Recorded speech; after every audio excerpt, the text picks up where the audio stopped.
Bharatiya Janata party के वरिष्ठ नेता नारायण प्रसाद गुप्ता का लंबी बीमारी के चलते शुक्रवार की शाम को निधन हो गया। नारायण प्रसाद गुप्ता ने अपना पूरा जीवन देश और पार्टी को समर्पित कर दिया था। वे पार्टी के लोगों के बीच में नाना साहब के नाम से मशहूर थे।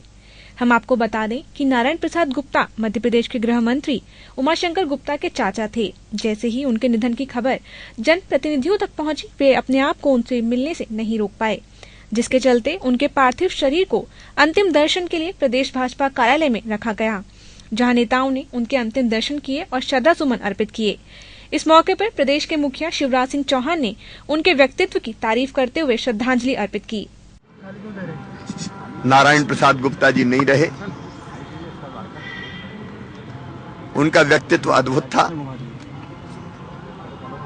देशभक्ति उनमें कूट कूट के भरी थी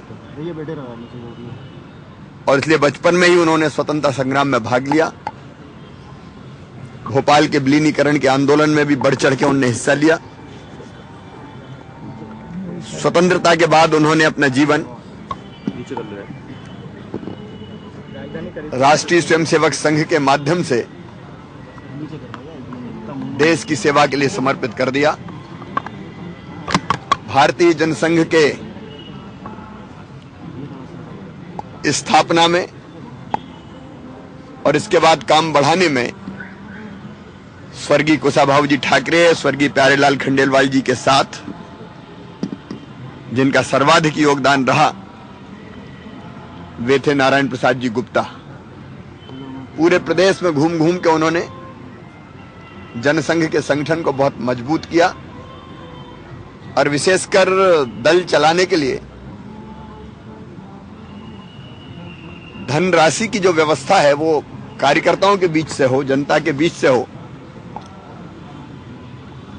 आजीवन सहयोग निधि जैसी योजना बनाने में, उसको क्रियान्वित करने में उनकी बहुत महत्वपूर्ण भूमिका रही है। मैं ये कह सकता हूं कि आज भारतीय जनता पार्टी का जो स्वरूप है,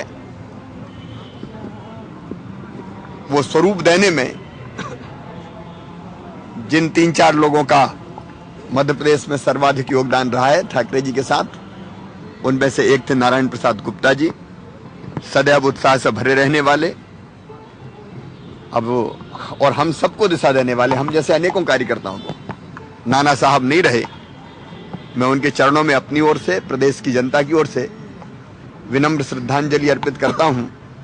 वैसे तो प्रभु ने उनको अपने श्री चरणों में स्थान दिया ही है, लेकिन मैं फिर भी प्रार्थना करता हूं कि दिवंगत आत्मा को परमपिता परमात्मा शांति दे और उनके परिजनों को, जिसमें केवल रक्त संबंधी शामिल नहीं है, पूरा प्रदेश शामिल है, शुभचिंतकों को और उनके अनुयायियों को ये गहन दुख सहन करने की क्षमता दे। नाना साहब को राजकीय सम्मान के साथ उनके घर से प्रदेश कार्यालय लाया गया, जहां पार्टी कार्यकर्ताओं ने उनके अंतिम दर्शन किए। नाना साहब अपने जीवन काल में राज्यसभा सांसद, विधायक और संघ प्रचारक जैसे अहम पदों पर रह चुके हैं और उन्होंने अपना संपूर्ण जीवन देश और पार्टी के लिए न्यौछावर कर दिया था। उनका लंबे समय से राजधानी के चिरायू अस्पताल में उपचार चल रहा था, जहां पर उन्होंने अपनी अंतिम सांस ली थी। कैमरा पर्सन परवेज खान के साथ हृदय धारवार की रिपोर्ट।